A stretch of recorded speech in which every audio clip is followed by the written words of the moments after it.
છે કે તમે મા બાપ જે ઈચ્છે છે અને એ સપના તમે એને પૂરા કરો.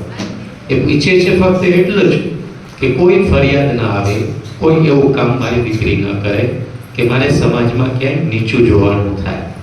બસ આટલી ઈચ્છા પૂરી કરો ને તો પણ તમે સાચા દિલથી ભગવાનને કે મારા માતા પિતાની પ્રાર્થના કરી છે. તમે લોકો હવેના સમયમાં ઘણા બધા કિસ્સાઓ આપણે જોઈએ છે ને બેટા. કોઈ એક શબ્દ છે ને, ભાગીને લગ્ન ન કરતા હો, જાગીને લગ્ન કરજો. આ સમયમાં આ પણ બહુ જરૂરી છે, આ સમજવા જેવું બધાએ. તો સાચા દિલથી તમે પ્રાર્થના કરી છે, તમે જે કંઈ પણ ઈચ્છો છો, તમારા જીવનમાં સારા દિવસો આવવાના છે, કારણ કે તમે સારા વ્યક્તિઓ છો. તો હર હંમેશને માટે આજે તો ખાસ સ્પેશિયલ દિવસ હતો આપણે, પણ તમે રોજ ભગવાનને પ્રાર્થના કરો છો એમ મમ્મીને પણ પપ્પાને પણ તમારે પ્રાર્થના કરાય. ભલે અઠવાડિયામાં એક દિવસ એને હગ કરો, એને ભેટો, વાલ કરો.